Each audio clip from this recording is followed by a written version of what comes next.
Shalom, frères et sœurs, shalom.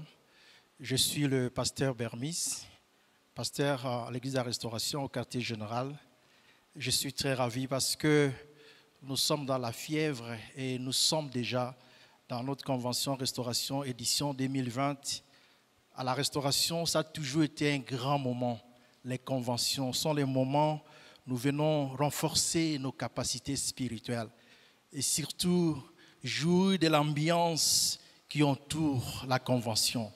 Les à côté, les détours de la convention, ce sont des moments merveilleux, très enrichissants, très éducatifs, très informatifs.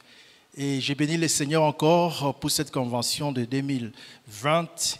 Et ce sont des moments, quand je pense comment cela se déroule, et surtout une phrase, un verset dans Ésaïe 9, verset 1er, les ténèbres ne régneront pas toujours. Cette phrase-là, Dr Sony a exploité et j'étais encore étudiant, j'étais dans mes débits dans la foi, je saisis cette parole, j'écris en cette parole, mais Dieu effectivement a transformé ma vie et je peux nous dire, frères et sœurs, vous qui nous suivez ce soir, que les ténèbres ne régneront pas toujours. Dieu, c'est quelqu'un qui nous prend en charge. Et Dieu nous a pris en charge et aujourd'hui, nous sommes des responsables. Nous pouvons envisager l'avenir avec sérénité, avec quiétude, avec paix, avec assurance, parce que nous croyons que Dieu tient sa parole. Peut-être en ces moments que nous faisons la convention, nous traversons cette convention dans les confinements, mais ce n'est pas grave. Ces moments de confinement, cette pandémie, ne régneront pas toujours. Dieu a les derniers mots. Je peux t'encourager, mon frère et ma soeur, ne désespère pas. Aussi longtemps que tu as la vie, tu as encore de l'espérance. Donc, je te dis, continue à suivre ces enseignements jusqu'à la fin. Le Dieu qui a fait dans notre vie, c'est que nous sommes devenus aujourd'hui. Je suis moi-même témoin de ce que Dieu est capable de faire. Je suis persuadé, il va aussi le faire dans ta vie. Que Dieu te bénisse. Bonne convention. Merci infiniment. Gloire à notre Dieu. Nous sommes en train de cheminer vers la fin de notre convention Restauration 2020. Aujourd'hui encore, l'homme de Dieu va revenir avec le slogan de l'église de la Restauration. Étant donné que c'est notre 27e anniversaire que nous célébrons aujourd'hui, 25 juillet, voici le bishop Emmanuel Sony Mukweze dans le slogan de l'église de la Restauration. Que le Seigneur vous bénisse pendant que vous serez en train d'écouter. Gloire à Dieu, amen, amen, amen. Aujourd'hui, c'est un jour encore très spécial dans le cadre de la convention de la Restauration 2020.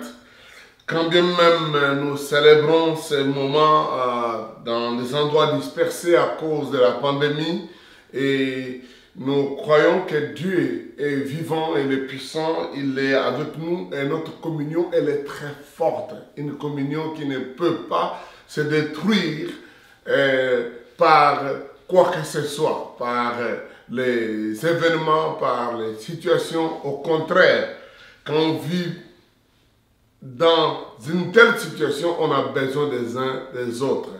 Et je loue Dieu pour cette famille formidable.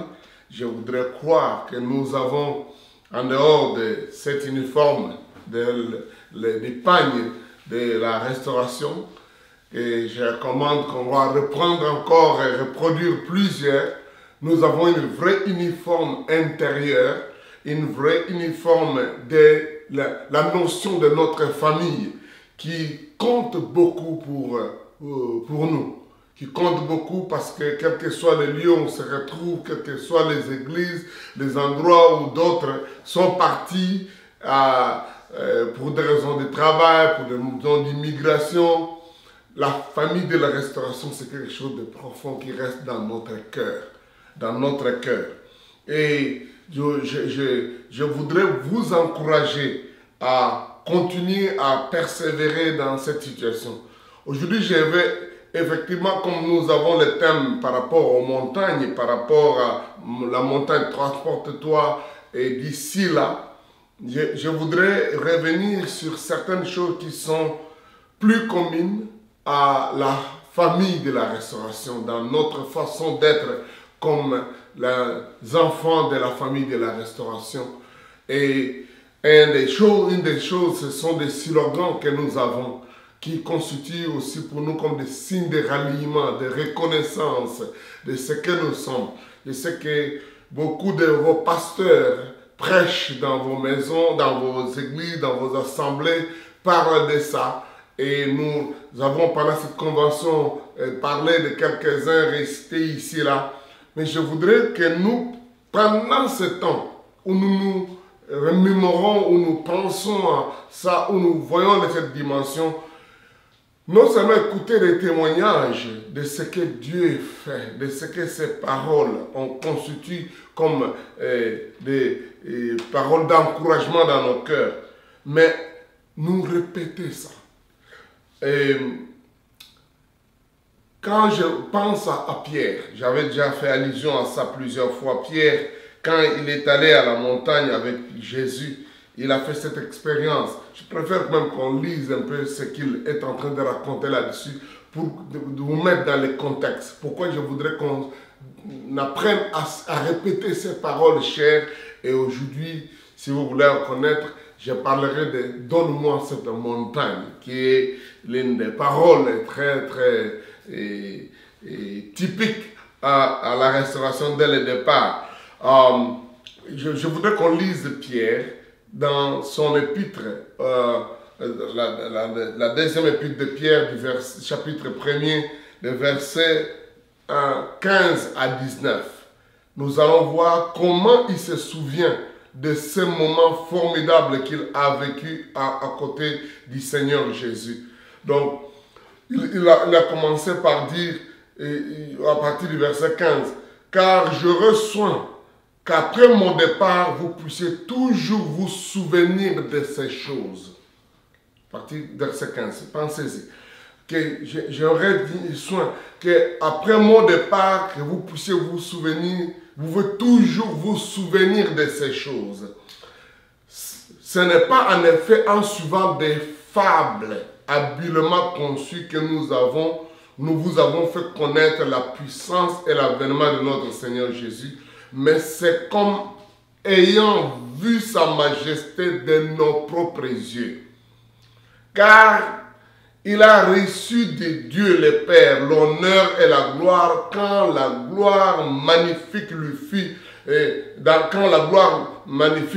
lui fit entendre une voix qui disait « Celui-ci est mon fils bien-aimé en qui j'ai mis toute mon affection. » Et nous avons entendu cette voix venant du ciel lorsque nous étions avec lui sur la sainte montagne. Nous tenons donc pour autant plus certaine la parole prophétique à laquelle vous faites bien de prêter attention, comme une lampe qui brille dans un lieu obscur jusqu'à ce que le jour vienne apparaître et que l'étoile du matin s'élève dans nos cœurs, sachant d'abord que de vous-même qu'aucune prophétie de l'Écriture ne peut être l'objet d'une interprétation volontaire, car ce n'est pas par une volonté d'homme qu'une prophétie ait jamais été apportée, mais c'est poussé par le Saint-Esprit que les hommes ont parlé de la part de Dieu. Alléluia. Pierre ici fait allusion à cette expérience de notre texte de base. Notre texte de base de Matthieu chapitre 17, verset, à partir du premier chapitre, verset jusqu'au verset 23. Le verset 20 nous dit, si vous aviez la foi comme un grain de sénévé, vous direz à cette montagne, transporte-toi d'ici là, et il se transporterait, car rien ne vous serait impossible. J'avais promis qu'on devait lire ce texte tous les jours.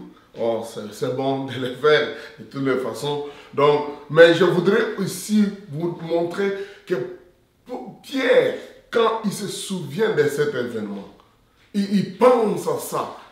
il dit, c'est quelque chose de fort pour lui. Ça a marqué sa vie, ça a marqué sa marche, ça a marqué son message.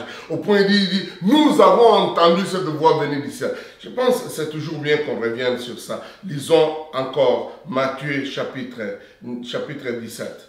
Matthieu chapitre 17. Pierre dit, ils ont entendu la voix. 6 jours après, Jésus prit avec lui Pierre, Jacques et Jean et son frère qui le conduisit à l'écart sur une haute montagne. Jésus fut transfiguré devant eux, son visage resplendit comme le soleil et ses vêtements de verre blanc comme la lumière. Et voici Moïse et Élie leur apparurent et s'entretenant avec lui. Pierre, prenant la parole, dit à Jésus, « Seigneur, il est bon que nous soyons ici. Si tu le veux, je dresserai ici 3 tentes, une pour toi, une pour Moïse, une pour Élie. » Mais comme il parlait encore, une nuée lumineuse le couvrit. Et voici une voix, tu entendre de la nuée ces paroles. « Celui-ci est mon fils bien-aimé en qui j'ai mis toute mon affection.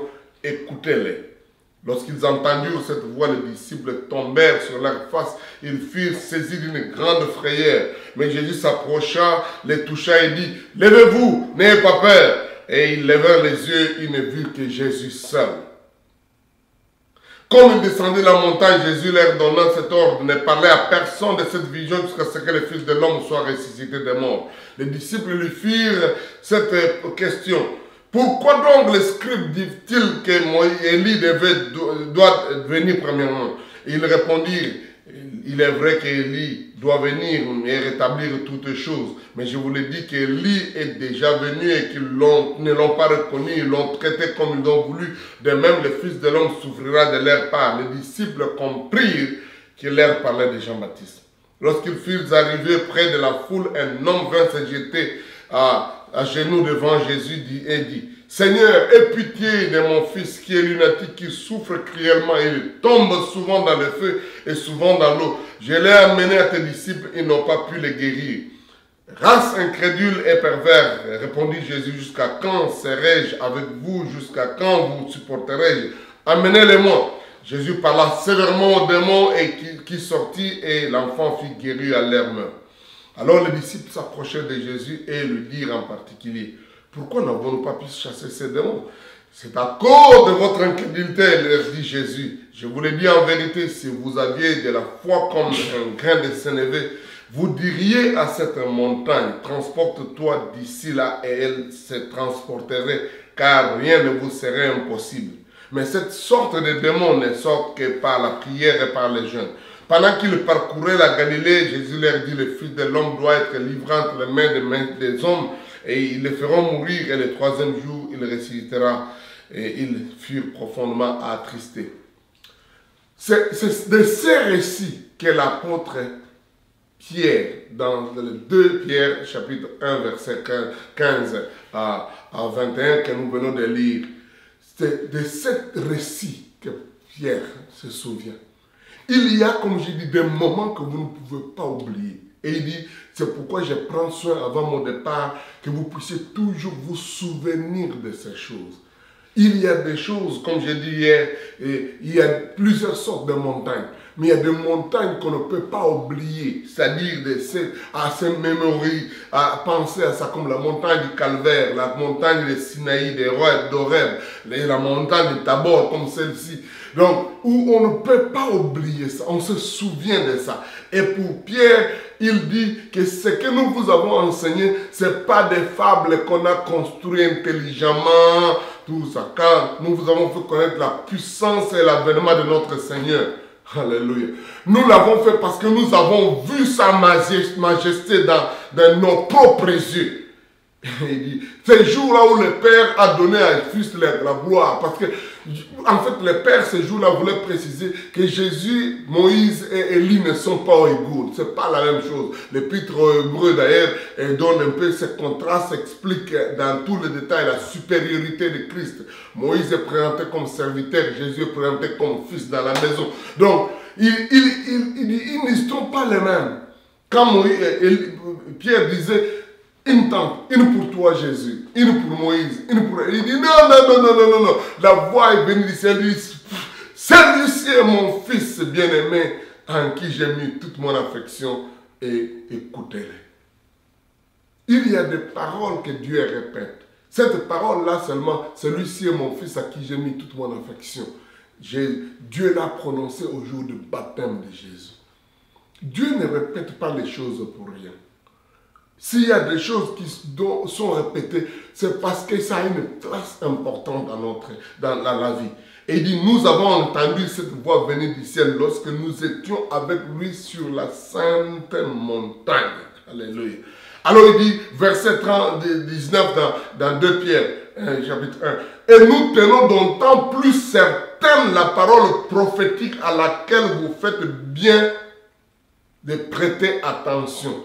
Comme une lampe qui brûle dans un lieu obscur.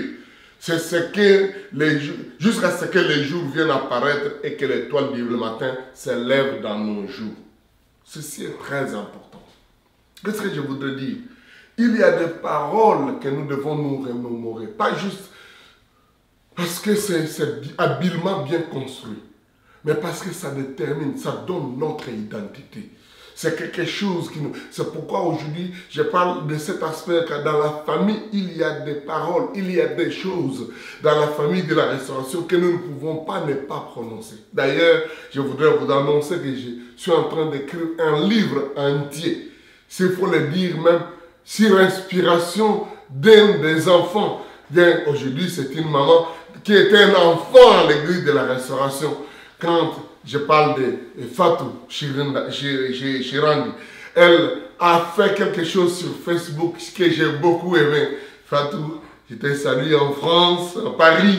Donc, elle a dit, si vous aimez, si vous connaissez cet homme, dites une parole. Et parlait, il a mis la photo, ma photo, et qui vous a marqué. Et à partir de là, des gens commencent à écrire. Là où la parole et l'esprit s'accordent, Jésus-Christ est Seigneur. Et dans la situation désespérée a besoin d'un simple miracle. Toutes ces paroles formidables. J'ai fait ce qu'on appelle le screen capture. J'ai pris les images de chacune de vos paroles qui étaient sur Facebook. Et je voudrais faire de ça un livre où il y aura une image des commentaires de Pascal Kabasele à partir d'Atlanta et Maman Brigitte à partir de la France, bien de Maman Thérèse, bien d'autres qui ont fait des déclarations. Pourquoi je dis ça? Je pense à cet aspect-là, qu'il y a des paroles dans la famille qu'on ne peut pas oublier. Il y a quelques jours, j'ai regardé encore Ninette et Ghislaine Elema a mis une photo. Et c'est là où j'ai pensé à ça aujourd'hui. J'ai dit, on va parler un peu de ça. Elle a mis la photo, donne-moi cette montagne. À l'époque, c'était une jeune fille qui ont pris cette photo à côté de des corps qui étaient sur le mur. Je parle de ça. Un décor qui était sur le mur. On n'était que jusque-là sous le manguier. Mais on rêvait qu'on va aller loin. Et je crois que les rêves vont encore aller plus loin. Il dit, c'est pourquoi nous devons tenir davantage certaines des paroles prophétiques à laquelle vous faites bien de prêter attention. Je voudrais dire, c'est pour ça que je dis, quand je vais écrire ce livre, quand je vais faire, parce que mon désir est que ça entre, ça revienne et que chacun se souvienne de qu'est-ce qui s'est passé, où est-ce qu'il était, pourquoi on reprend ces paroles. Alléluia. Gloire à Jésus. Je dis bien, Dieu ne nous répète pas des choses pour rien. Parce qu'il veut que ces paroles-là deviennent comme une lampe qui nous éclaire en un lieu obscur. Et vous a-t-il arrivé des moments où vous avez attendu longtemps une promesse qui n'est pas encore arrivée? Je crois que c'est ça le message que Dieu veut nous adresser aujourd'hui au sujet de cette montagne. Peut-être plusieurs d'entre vous avez commencé à rêver de certaines choses. Depuis que nous étions sous le manguier, nous sommes à Timpe, vous êtes... Donc, je ne parle pas pour écarter les autres. Chacun de vous a déjà rêvé une chose. Mais je voudrais que chacun de vous ait une promesse ferme. En fait, promesse qu'il tient ferme pour dire, c'est comme une lampe qui m'éclaire. Lorsque les choses sont obscures, Lorsqu'elle est temps, mais l'étoile du matin se lèvera. Cette promesse est réelle. On a besoin de la garder avec nous. La garder avec nous. Et l'expérience vient d'une de Caleb. Josué chapitre 13. Caleb nous raconte cet événement au moment où Josué vient de faire la distribution de tous les coins. La Bible dit Josué était verset 1er, à partir du verset 1er, nous lirons, la clé se trouve au verset, à partir du verset, à partir du verset 13 jusqu'à la fin. Mais lisons d'abord. Il dit, au verset 13, il dit, Josué était vieux et avancé en âge, et l'Éternel lui dit, tu es devenu vieux, tu es avancé en âge, et le pays qui te reste à soumettre est très grand. Alléluia. J'aimerais le comprendre. Donc, il dit, tu es devenu vieux, tu es avancé en âge, mais le terrain qui te reste est encore très grand. Il est spacieux. Il y a beaucoup de choses. Peut-être quelques-uns d'entre nous commencent à vous voir un peu vieux. Hein? Ne pensez pas à mes cheveux. Hein? Donc, mais on pense à cet aspect-là. Il dit, mais le terrain à conquérir, ce qui te reste à soumettre, reste encore très grand. Je voudrais t'annoncer une chose. Même si aujourd'hui, tu y penses comme les choses logiques, mais le terrain à conquérir, la place à avoir, les succès à avoir, les territoires à avoir, reste encore grand. Josué s'est retrouvé aussi vieux. Il était parmi les rares, les seuls, tu peux dire, des deux, avec son ami Josué, Caleb, qui sont restés après tout ce temps que les gens ont passé dans le désert et les autres sont morts. Parce que vous vous souviendrez que les gens ont douté après que Josué et Caleb et les 12 autres, les 10 autres sont allés explorer les pays et ils sont revenus. Ils ont dit le pays est beau, c'est le pays où coule le lait et le miel. Mais ce pays-là a des géants, des villes fortes, nous ne saurons pas conquérir ça. Donc, dans ce sentiment de doute, ils ont semé un grand doute dans la cœur des gens. Mais la Bible dit, Josué et Caleb furent d'un esprit différent. Et ils étaient différents. Et ils avaient cru. Il avait dit, non, l'Éternel nous donnera la force. Nous allons conquérir. Nous allons avoir ça. Et c'est à ce moment-là qu'on voit les récits de Caleb au chapitre 14. Au chapitre 14, on nous dit, quand Josué a distribué tous les partages, quand les partages eurent lieu selon les sorts, comme l'Éternel l'avait ordonné à Moïse, donc, quand il termine la distribution, il me semble que Josué a oublié son confrère, son ami, celui qui était avec lui, qui avait déclaré des choses, des foi, Caleb. Alors quand il l'a oublié dans le partage, c'est dur hein, d'entendre ça, qu'on a des gens parfois qui peuvent vous oublier. Bon. Ce n'est pas la fin du monde. Quand vous sentez que vous êtes oublié, comment tu vas me dire, moi je ne sais pas qu'est-ce qui se passe. Non. Pensez un peu comme Caleb. Pensez comme Caleb. Donc, à ce moment-là, donc on nous dit ceci. J'aimerais qu'on lise à partir du verset 1. Voici ce que les enfants d'Israël reçurent en héritage dans le pays de Canaan, ce que partagèrent entre eux les sacrificateurs Eliezer, Josué, fils de Nun, et les chefs de famille des tribus des enfants d'Israël. Le partage eut lieu d'après les sorts comme l'Éternel l'avait ordonné par Moïse pour les 9 tribus et pour la demi-tribu. Car Moïse avait donné un héritage à 2 tribus et à la demi-tribu de l'autre côté du Jourdain, mais il n'avait point donné aux Lévites d'héritage parmi eux. Vous connaissez l'histoire des Lévites, ils devaient occuper partout à travers tout le monde.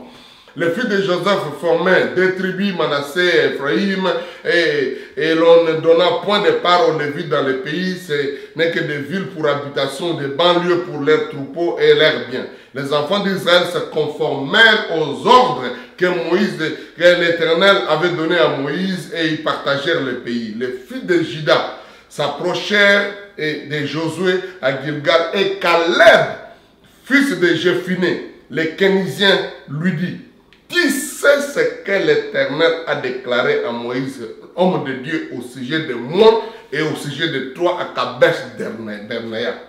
J'étais Verset 7. J'étais âgé de 40 ans lorsque Moïse, serviteur de l'Éternel, m'envoya de Kadesh Barnéa pour explorer le pays et je fis un rapport avec droiture de cœur. Mais mes frères qui étaient montés avec moi découragèrent le peuple et moi j'ai suivi pleinement la voie de l'Éternel mon Dieu. Et ce jour-là, Moïse jura en disant, le pays que ton pied a foulé sera ton héritage à perpétuité pour toi et pour tes enfants, parce que tu as pleinement suivi la voie de l'Éternel mon Dieu. Donc, maintenant voici l'Éternel, verset 10. Maintenant voici l'Éternel m'a fait vivre comme il l'a dit. Il y a 45 ans que l'Éternel parla ainsi à Moïse lorsque Israël marchait dans le désert. Et maintenant, voici, je suis âgé aujourd'hui de 85 ans. Je suis encore vigoureux comme au jour où Moïse m'envoya. J'ai autant de force que j'en avais alors, soit pour combattre, soit pour sortir et pour entrer. Verset 12. Donne-moi donc cette montagne dont l'Éternel a parlé en ce temps-là, car tu as appris qu'il s'y trouve des Anakim et qu'il y a des villes grandes et fortifiées. L'Éternel sera peut-être avec moi, je les chasserai comme l'Éternel a dit. Josué bénit Caleb, le fils de Jéphiné, et lui donna Hébron pour héritage. C'est ainsi que Caleb, le fils de Jéphiné, le Kénizien, a eu jusqu'à ce jour Hébron pour héritage parce qu'il avait pleinement suivi la voie de l'Éternel, le Dieu d'Israël. Hébron s'appelait autrefois Arba, et Arba avait été l'homme le plus grand parmi les fils d'Anakim. Parmi les Anakim, le pays fut dès lors en repos et sans guerre. Alléluia. Donne-moi donc cette montagne.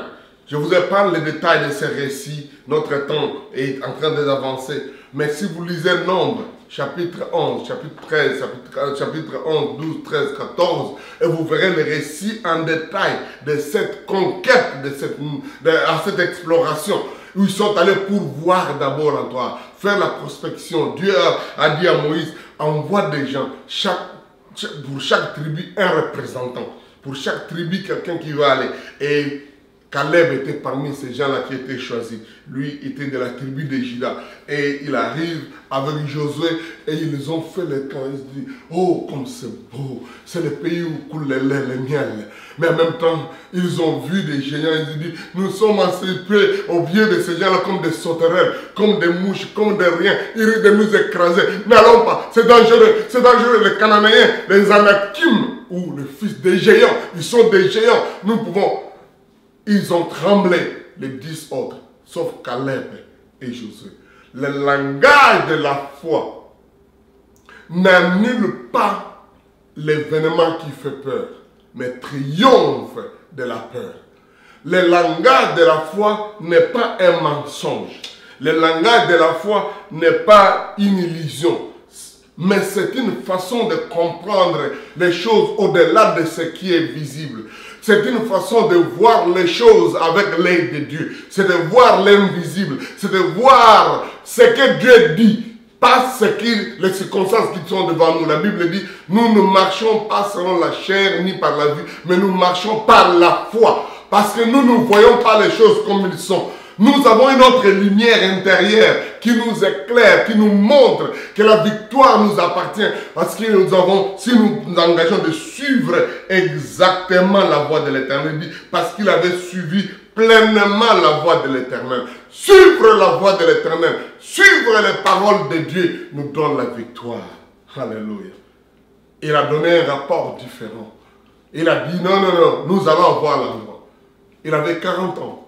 Vous savez, les enfants d'Israël ont fait 40 ans après ce temps-là parce que les gens ont douté. Dieu les a fait promener.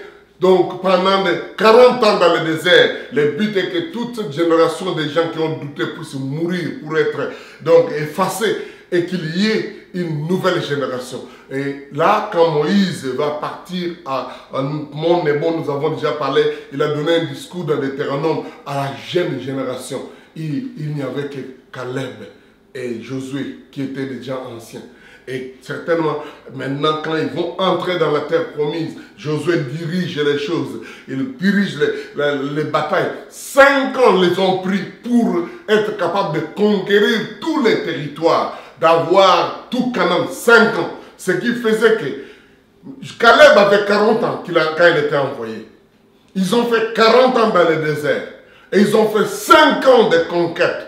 Ce qui se retrouve que 45 ans après, Caleb maintenant a 85 ans. 85 ans.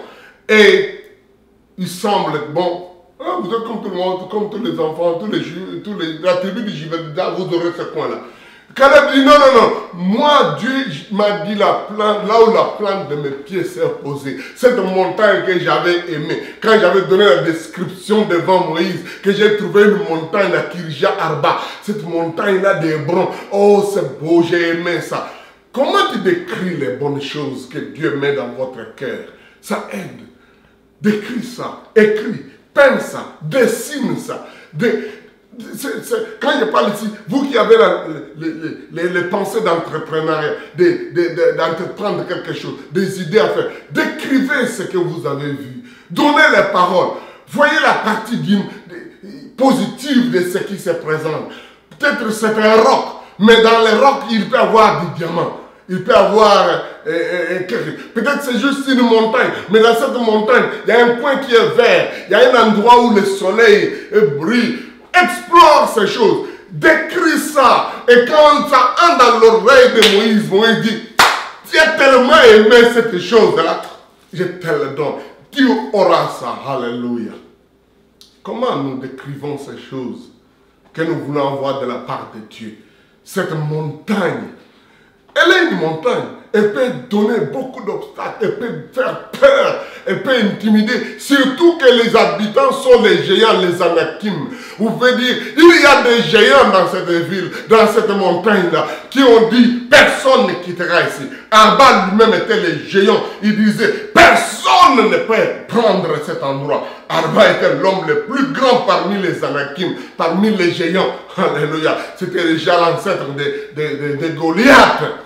Parce que Goliath était aussi un Anakim. Il dit, mais moi je connais qu'il est là, mais je connais qu'il y a des géants. Mais comme Moïse avait dit, ce lieu-là où la plante de ton pied s'est posée, cette montagne que tu as décrite, je te le donne. Il dit, alors maintenant, Josué, donne-moi cette montagne. Parce qu'il dit, j'aime beaucoup le verset 11, il dit, je suis encore vigoureux, comme au jour où Moïse m'envoya. J'ai autant de force et comme j'en avais alors, soit pour combattre, soit pour sortir et pour entrer. J'ai encore la force. Dis à ton voisin, j'ai encore la force. Je suis encore vigoureux. Alléluia. J'ai prié Dieu que chacun de nous ait la force et la vigueur de Caleb. Je suis encore vigoureux pour entrer, pour sortir, pour combattre. Donne-moi donc cette montagne. Je disais bien que ça c'est un des slogans à la famille de la restauration. Nous avons appris à rêver grand, à rêver la montagne, à croire. Et je voudrais encore aujourd'hui nous remémorer, peut-être il y a quelques années, disons, vous avez rêvé ça, vous avez pensé à ça en 1983. En juillet, on disait on va commencer une église dans un vide sous les manguiers. Mais Dieu nous a mis à cœur que c'est possible de faire ça. On avait beaucoup d'autres opportunités. On avait beaucoup d'autres choses. Vous savez même qu'on était même donné un temple quelque part. Mais on a fait un choix d'être sous les manguiers parce qu'on avait une vision claire de ce que doit être la restauration. Je peux te dire, tu risquerais d'être distrait par toute chose qui est de corps, comme Lot a été distrait en voyant la plaine de Sodome et Gomorrhe. Et ça a créé la confusion. Il en est sorti même bredouille vide, même perdu sa femme. Ne te laisse pas distraire par ça. Il y a peut-être Hébron qui t'est destiné, cette montagne d'Hébron qui était destinée, que Dieu veut que tu puisses prendre. Peut-être les années passent. Tu as eu cette vision en 1995. Tu as eu cette vision à l'an 2000. Il y a 20 ans maintenant. peut-être 2015, ou c'était l'année passée, tu commences à dire, Seigneur, maintenant avec la pandémie, qu'est-ce qui va se faire? Ne te décourage pas, sois vigoureux, sois fort, crois. Et dites, donne-moi cette montagne, alléluia. Donne-moi cette montagne dont l'Éternel avait parlé. C'est pourquoi Pierre revenait encore pour dire, nous avons entendu cette voix. C'est pourquoi nous tenons d'autant plus certaine la parole prophétique à laquelle vous faites bien de prêter attention. Reviens encore. Là, c'est 2 Pierre chapitre 1 verset 18 et 19. Nous avons entendu cette voix venant du ciel lorsque nous étions avec lui sur la sainte montagne. Et nous tenons pour d'autant plus certaine la parole prophétique. Retenez comme certaine. Quelle parole? Donne-moi cette montagne que Dieu te prononce. Peut-être pour toi, c'est aujourd'hui que tu entends ça. Retiens ça comme la parole prophétique. Beaucoup de gens disent, qu'est-ce que le prophète a dit? Quand on dit, donc, il est temps que nous puissions voir, entendre la parole prophétique que Dieu nous adresse à nous personnellement, à laquelle nous ferons dire, à laquelle vous faites bien de prêter attention. J'ai dit bien, femmes, membres, frères, sœurs de la restauration, prêtez attention, les distractions sont nombreuses, les gens sortent à gauche, à droite, des faux pasteurs, des faux prophètes, des faux apôtres, des faux miracles sont en train de peut-être vous attirer, vous pensez à suivre tel ou tel. Voici s'il y a une chose que je dois dire aux frères et aux femmes de la famille de la restauration. Si quelqu'un, il se dit prophète, apôtre ou quoi, titre, daddy ou mais il est égaré, il est prostitué, un divorcé, un féticheur, un homme qui n'a pas la parole, ne le suivez pas. N'allez même pas écouter ces messages, ni à la télévision, ni à la radio, ni à l'internet, ni dans son église. N'allez pas parce que ces paroles-là auront des impressions sur vous. Ce type-là est en égarement, il est faux, et le faux va avoir une impression sur votre vie. Écoutez ce qui est correct. La bouche de ceux qui sont corrects. La Bible dit, vous avez découvert ces faux, ces gens qui se disent apôtres, mais qui sont des menteurs, qui sont des faux. Et c'est que nous vivons une époque où il y a tellement tous ces magouilleurs, tous ces manipulateurs, tous ces aventuriers qui se prostituent, qui volent, qui trichent, qui font n'importe quoi. Ils font beaucoup de bruit. Et ça attire beaucoup de jeunes gens, beaucoup de jeunes serviteurs. Moi, je vais m'accrocher à tel lettre, tout ça. Les faux, la Bible dit, vous les reconnaîtrez par leurs paroles, par leurs fruits. Ils peuvent donner une impression pendant un temps. Ils peuvent dire, ils font sortir telle chose. Mais vous comprendrez qu'ils sont faux. C'est vrai, vous pensez, il avait dit quelque chose de bon là-bas, mais faites la somme toute, vous allez découvrir qu'il est faux. Quand vous êtes sensible à la voix de l'esprit, vous comprendrez que nous vivons une époque où il y a tellement beaucoup de mercenaires, de faux prophètes, des égarés, des gens qui sont des manipulateurs, des enchanteurs, des charlatans, des marabouts. Quittez ces gens-là. Mais accrochez-vous à une parole certaine, une prophétie certaine à laquelle vous faites bien attention, à laquelle vous faites bien de prêter attention comme une lampe qui brûle dans un lieu obscur. Oh, comme l'obscurité est grande ces derniers jours. Quand les gens consultent les morts, quand les gens consultent les épaves, quand les gens font des pactes avec des satans et des sataniques et des fils de démons, c'est une période de grandes ténèbres. Comme dit Ésaïe au chapitre 8, il dit, moi et les enfants que l'Éternel m'a donnés, nous sommes des signes de présage en Israël. Si l'on vous dit, allez consulter ceux qui invoquent les morts, ceux qui poussent des soufflements, dites-leur, un peuple consultera-t-il les morts en faveur des vivants? Non! Alléluia! À la loi et au témoignage, s'il ne parle pas ce langage, il n'y aura ni aurore, il y aura des ténèbres épaisses. Il maudira son Dieu, il maudira son roi. Mais les ténèbres ne régneront pas toujours. Ce sont des paroles que nous aimons à la restauration. Mais les ténèbres ne régneront pas toujours.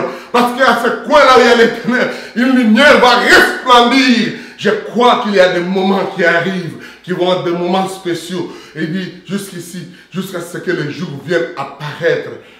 Et que l'étoile du matin se lève dans vos cœurs. L'étoile du matin se lève. L'étoile du matin se lève. Vous voyez, je suis en train de parler de toutes ces choses à partir de 2 Pierre, chapitre 1, verset 14. Il dit, c'est pourquoi j'aurai soin qu'après mon départ, vous puissiez toujours vous souvenir de ces choses. C'est ma prière. Que famille de la restauration, il y a des choses, il y a des paroles, il y a des slogans, il y a des déclarations que nous ne pouvons pas oublier. Donc, donne-moi cette montagne.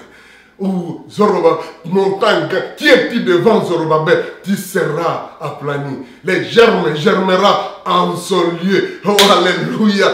Tu n'es pas un bon à rien. Oh, alléluia. La mesure restaurée est supérieure en quantité et en qualité que la mesure perdue. La restauration est possible et obligatoire. La restauration est un processus. Les bourreaux seront écrasés pour la restauration des enfants de Dieu. Ça sont des paroles que vous ne pouvez pas oublier. Ta situation désespérée, oh, alléluia, a besoin d'un simple miracle. Oh, alléluia. Je ne sais pas mais quand je pense à ça, donc comme on dit en lingala, ils ont bunja, ils ont pesa, ils ont yokanzoto. Quand vous entendez ces choses, vous dites, nous avons une parole digne, nous avons des paroles certaines, des temps que nous devons nous souvenir et nous rappeler de temps en temps. Pensez-y, mon frère, quand tu te réveilles, nous faites ça, écrivez ça, décorez ça, alléluia. Je me demandais de penser, de donner un test à tous les frères de la... Je les donne maintenant. Pendant que je vais chercher à publier les livres. Si vous avez de telles paroles, faites une petite décoration, même avec ta main, même si tu n'es pas un bon dessinateur. Dessine quelque chose. Donne ça au pasteur Timothée. Scannez ça convenablement. Prenez une photo avec ça. Mettez ça dans les médias sociaux. Je vais prendre ça, je mettrai ça dans notre nouveau livre. Ça va être un cadeau de leur coffre. Donc des images à gauche, à droite. Et tu signes là-bas ton nom. Et moi, c'est Yann et tout ça. Tu signes. Comme ça, dans cette décor, de ces paroles profondes qui ont marqué votre vie. Alléluia. Je ne sais pas si quelqu'un a dit, bien entendu, je voudrais répéter ça. Si vous avez une de ces paroles qui sont comme des lampes qui brûlent, qui brillent dans un lieu, qui en quelque sorte vous a éclairé sur ces paroles formidables de la restauration. Fais un petit décor. Tu n'as peut-être pas besoin d'aller prendre un artiste spécial. Si tu en as, qu'il fasse ça. J'ai besoin de ça. Parce que dans notre nouveau livre qui va apparaître, on doit voir ces choses. Mais si tu les fais avec ta main, encore plus. Parce que vous savez, nous sommes des milliers maintenant, on ne pourra pas mettre les photos de tout le monde. Je vais choisir, je vais sélectionner. Alléluia, alléluia. Wow! Bon, pour ceux qui attendaient une prédication spéciale, ça c'est un jour, j'ai voulu parler à cette famille de la restauration. Famille formidable. Que Dieu vous bénisse. Alléluia. Alléluia. Ne manquez pas les défilés. Que Dieu vous bénisse. Donne-moi donc cette montagne. Répète ça haute voix. Donne-moi donc cette montagne. Je suis encore vigoureux. J'ai autant de force qu'avant. Pour combattre, pour sortir, pour entrer, pour conquérir. Donne-moi. Je sais qu'il y a des anakimes, il y a des obstacles. Mais donne-moi. Pensez à ces paroles. Rendre le pays habitable. Bâtir sur d'anciennes ruines. L'aube d'un temps nouveau. Alléluia. Mon Dieu. Bon, prions. Père, nous te disons merci pour cette joie d'appartenir à une famille merveilleuse.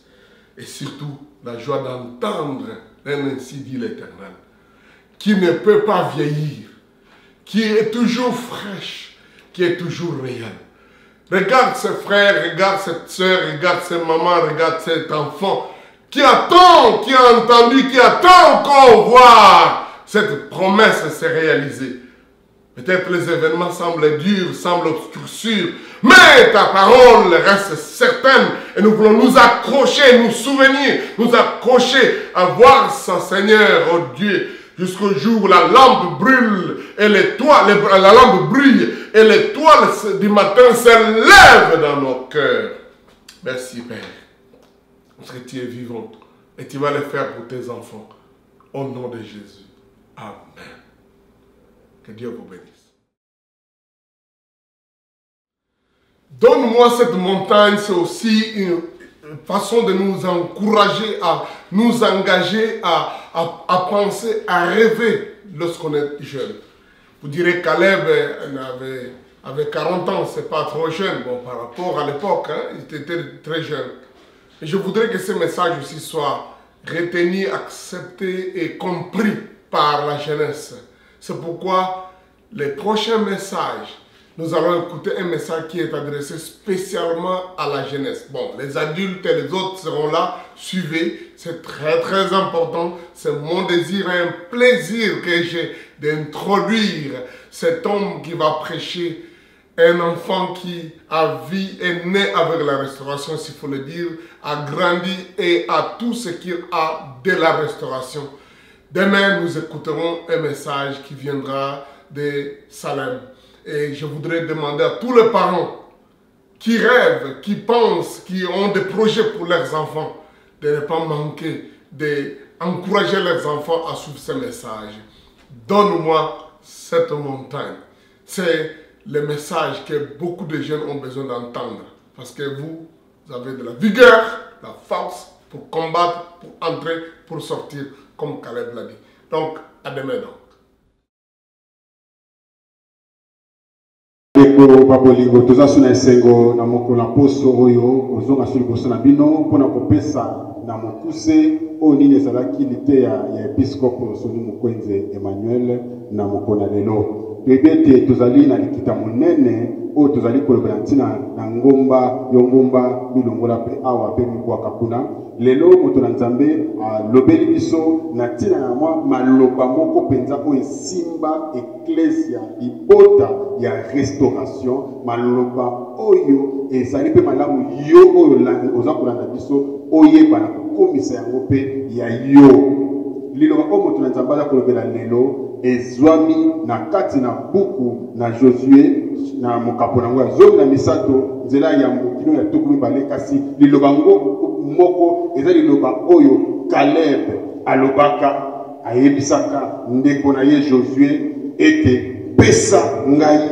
ngomba oyo ayebisaki pesa ngai ngomba oyo mpona so toyebi ete Josue mpe Caleb bazalaki na kati ya banongi ba-explorateur banongi zomi na mibale oyo bakendaka kononga mboka na elaka na bongo wana bakendaki zomi bayaki na litatoli ya bolembu ya kokweyisama ya bobangi kasi mibale Caleb na Josue bango bayi kopesa litatoli ya kitoko na bongo wana bazwaki mboka Josue akaboli mikili akaboli biteni ya mboka na bayi libota ya Israel kasi mona na kineti ete Caleb ya zwaki na leloko moko te na bongo Caleb azongi epai ya Josue mpona koyebisa ye ete tala mosala tosalaka nazalaki na mibu tuku minei kino lelo na komona mibu tuku mwambe na mitano naza kaka makasi na bongo pesa ngai ngomba oyo Caleb areklame asekaki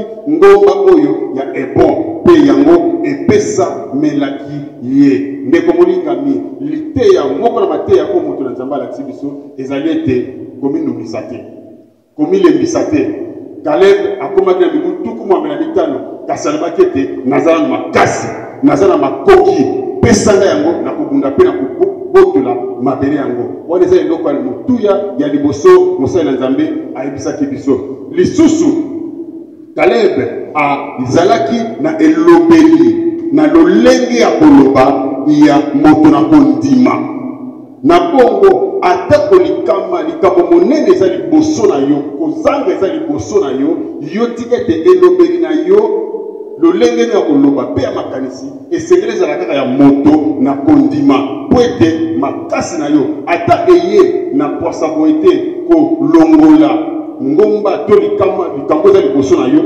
kasi yango ezali ekosala ete yo nsima na ntango olonga yango olata mpenza makanisi ya elonga pamba te soki yo olongi bobangi na yo te okokoka mpe kozwa eloko onza makanaki mpona yo te elobeli ya boyambi eza nango lokuta te Yo pe komona ete esika oyo mai ezali te. Yo lobi na kondima na ngai ona tina kati na Yesu Kristo mai ekomana oyo esika okosi te. Kasi oza komona na ndenge Nzambe alingi ete yo mona. Oza kokanisa oyo Nzambe alobi ete alingi ete yo kanisa. Ozali kondimela oyo Nzambe alakaki ete yo okozwa. Atako nanu omoni yango te. Kasi yo oza komona na miso ya Nzambe ya bongo ndeko. Zwa miso na Nzambe. Defa miso na Nzambe.